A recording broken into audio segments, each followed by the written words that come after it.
हिमाचल में इस बार की बरसात में अभी तक 170 लोगों की मौत हो चुकी है। करोड़ों की क्षति हुई है, जिसकी भरपाई करने में लंबा वक्त लगेगा। विपक्ष के नेता भाजपा हिमाचल सरकार की हर संभव मदद करने में लगी है। बावजूद इसके सुखू सरकार विपक्ष पर राजनीति करने का आरोप लगा रही है, जो कि दुर्भाग्यपूर्ण है। ये बात पूर्व मुख्यमंत्री जयराम ठाकुर ने शिमला में आयोजित पत्रकार वार्ता में कही। जयराम ठाकुर ने कहा कि सरकार को आपदा को लेकर बैठक कर तैयारियां करनी होती है। इस बार सुखू सरकार ने बैठक ही नहीं की। संकट के लिए सरकार जिम्मेदार है। सरकार के पास घर गंवा चुके लोगों के लिए टेंट तक नहीं है। जरूरी सुविधाएं तक सरकार प्रभावितों को मुहैया नहीं करवा पा रही है। केंद्र हिमाचल की दिल खोलकर मदद कर रहा है। वह स्वयं दिल्ली गए व मदद मांगी है। केंद्र ने राहत के लिए हिमाचल को 364 करोड़ की 2 किस्त जारी की है, जो अमूमन दिसंबर में जारी होती है। केंद्र की तरफ से एनडीआरएफ आर्मी की टीमें भी भेजी गई। राजनीति की शुरुआत सत्ता दल से हुई है। राहत राशि बांटने पर भेदभाव किया जा रहा है। नितिन गडकरी से मिले, उन्होंने त्रासदी का जायजा लेने स्वयं 1 अगस्त को हिमाचल प्रदेश आ रहे हैं। आपदा के बीच हेलीकॉप्टर में मंत्री, सीपीएस और सलाहकार मुख्यमंत्री के साथ घूमते नजर आए। उन्होंने सेल्फी सोशल मीडिया में डाली तो पता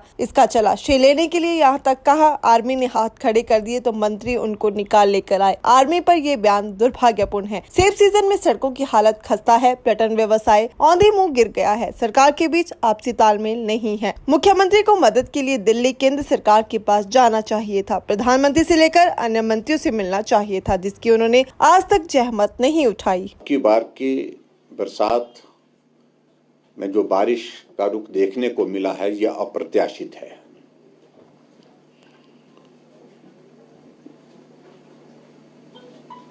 लगभग 170 से ज्यादा लोगों की जान गई है,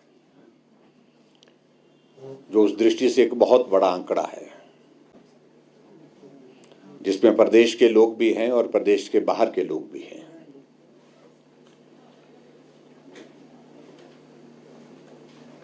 और इस बरसात के कारण जो इंफ्रास्ट्रक्चर को जो डैमेज हुआ है, उस क्षति की पूर्ति करना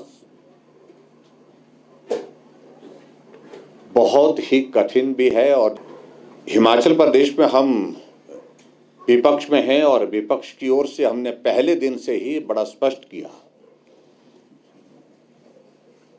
कि इस संकट के क्षण में हमारा सहयोग पूरी तरह से सरकार को मिलेगा। सरकार की ओर से इस बरसात और बाढ़ के इस दौरान कुछ कदम उठाए गए,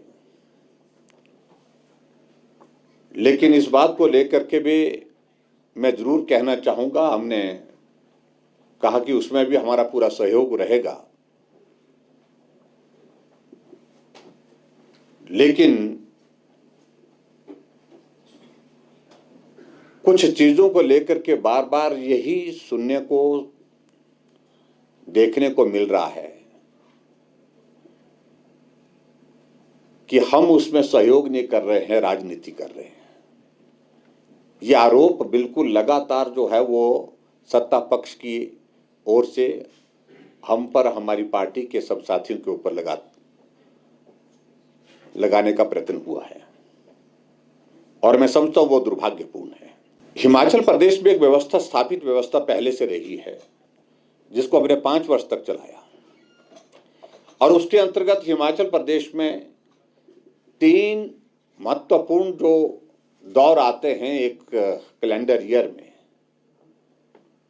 बरसात का दौर आता है, गर्मी का दौर आता है जिसमें सूखे से निपटना पड़ता है, बरसात से बाढ़ से निपटना पड़ता है, सर्दी का मौसम आता तो बर्फ से निपटना पड़ता है। सरकार के दौरान हमेशा एक कोशिश होती थी हमारी कि बरसात से पहले आकलन करके तैयारी की दृष्टि से हम बैठक करते थे, हाई लेवल बैठक करते थे स्टेट के स्तर पर, जिसमें मुख्यमंत्री के साथ साथ में वरिष्ठ अधिकारी उपस्थित रहते थे।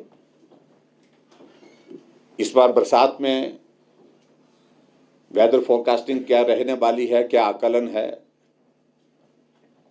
गर्मी के मौसम में सूखा पड़ने की संभावनाएं कहां ज्यादा हैं, उसके लिए क्या तैयारी है। गर्मी के मौसम में बैठक करते थे और सर्दी के बर्फ पड़ने से पहले भी हम बैठक करते थे कि जो हमारे स्नो बाउंड एरिया जो रहते हैं उन एरियाज में अगर बर्फ पड़ा तो उससे निपटने के लिए तैयारियां। लेकिन मुझे इस बात को लेकर के खेद है कि अब की बार बरसात से पहले उस प्रकार की जो बैठक जो प्रदेश के स्तर पर होती है तैयारियों की दृष्टि से, वो बैठक का आयोजन ही नहीं हुआ। और मैं विपक्ष के नेता के रूप में यहां पर कह रहा हूं, लेकिन मेरा यह दायित्व तो बनता है जहां कमी छूटी है उसको जाहिर करना, यह मेरा दायित्व तो बनता है। संकट के क्षण में हम इकट्ठा हैं। यह सरकार के स्तर पर एक बहुत बड़ी चूक, जिसको मैं कह सकता हूं कैजुअलनेस रही है। मेरा ये अभिप्राय नहीं है कि बैठक होती तो बाढ़ नहीं आती है। मेरा कहने का मतलब हमारी प्रेपरेशन हमेशा उस तरह से होनी चाहिए थी। अब जाकर के जब लोगों के बीच में हम पहुंच रहे हैं, बरसात के कारण उनका घर चला गया, लेकिन सरकार के पास उनको टेंट देने की व्यवस्था नहीं है क्योंकि प्रोक्योरमेंट ही नहीं हुई है। मुख्यमंत्री का बार बार इस बयान को देना कि कोई भी मदद हिमाचल प्रदेश को नहीं मिली है, ये दुर्भाग्यपूर्ण है।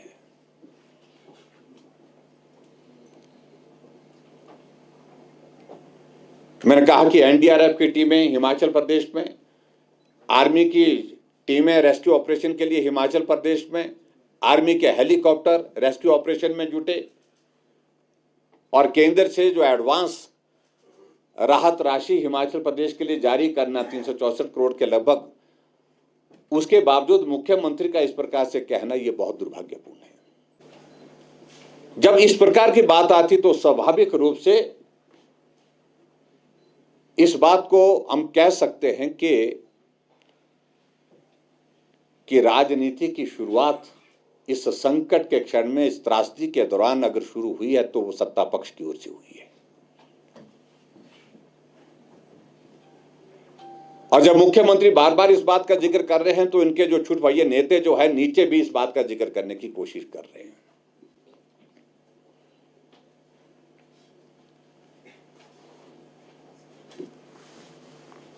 जो नुकसान हुआ है इस बार, जो इंफ्रास्ट्रक्चर को हुआ है, रोड इंफ्रास्ट्रक्चर, चाहे वो स्टेट हाईवेज हैं, चाहे नेशनल हाईवेज हैं, चाहे 4 लेन्स हैं, गवर्नमेंट बिल्डिंग हैं, प्राइवेट बिल्डिंग्स हैं, वो बहुत ज्यादा है।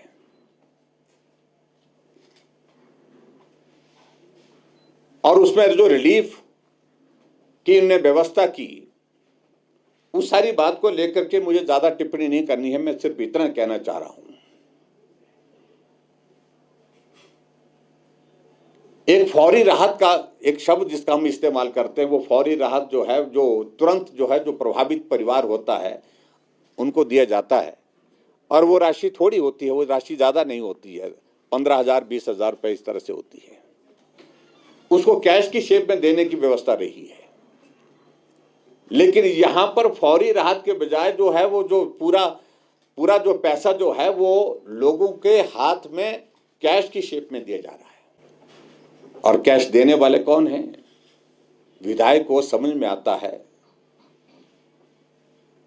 कोई अधिकारी हो तो समझ में आता है, मंत्री हो समझ में आता है, लेकिन कांग्रेस पार्टी के पदाधिकारी फोटो खींच करके जो है वो कैश हाथ में लेकर के, जैसा कि वो अपने घर से उस पैसे को दे रहे हैं, फोटो खींच रहे हैं। विधायक का परिवार के सदस्य जाकर के इस प्रकार से वो पैसा बांट रहे हैं। ये आदमी हमारा कांग्रेस पार्टी का वर्कर है। नुकसान सबका हुआ, चाहे बीजेपी का, कांग्रेस का, किसी भी विचारधारा का, किसी भी व्यक्ति का नुकसान हुआ है, उसका आकलन होना चाहिए, उसके मुताबिक उसको रिलीफ मिलना चाहिए। लेकिन वहां पर भी भेदभाव हो रहा है। बहुत विचित्र लगा जब रेस्क्यू ऑपरेशन के दौरान हिमाचल प्रदेश में आर्मी के हेलीकॉप्टर को डिप्यूट किया गया। और रेस्क्यू ऑपरेशन के लिए जब हेलीकॉप्टर डिप्यूट किए जाते हैं, वो डेडिकेट किए जाते हैं स्पेसिफिक उस काम के लिए। और मुझे बहुत हैरानी हो रही है कि हिमाचल प्रदेश का मंत्रिमंडल उसमें घूमने निकल पड़ा। हमारे दौरान भी हिमाचल प्रदेश में रेस्क्यू ऑपरेशन के लिए हमने आर्मी के हेलीकॉप्टर की रिक्वेजिशन ली थी। हमने आर्मी के हेलीकॉप्टर मांगे थे और काम पे लगे, लेकिन ना कोई मंत्री उसमें गया, ना ही मुख्यमंत्री गया।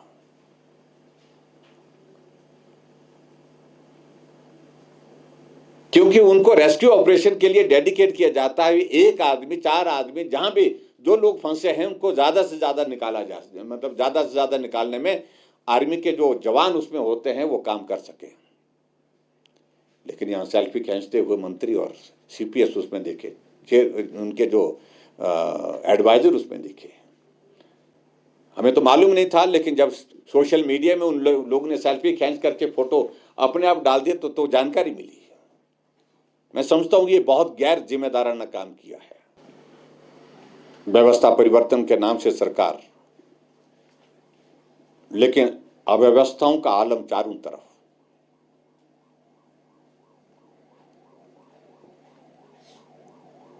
एक मंत्री कुछ कहते हैं, दूसरे मंत्री उसको कॉन्ट्राडिक्ट करते हैं। चाहे वो सेब की बात है, चाहे वो आपदा के इस क्षण में जिस प्रकार की जो परिस्थितियां बनी है, और जिसके कारण मैंने कहा कि एक मैस क्रिएट हो गया है, जिसको कह सकते हैं एक असमंजस की परिस्थिति। किसकी सुने, किसकी ना सुने, किसकी माने, किसकी ना माने। मंत्री कुछ कहते हैं, मुख्यमंत्री कुछ कहते हैं, अधिकारी कुछ। और इसके कारण सबसे बड़ी कठिनाई जो है, जो बाढ़ से प्रभावित लोग हैं उनको मदद नहीं मिल पा रही है, और जो मदद मिलनी चाहिए वो तुरंत मिलनी चाहिए, उसमें विलंब नहीं होना चाहिए।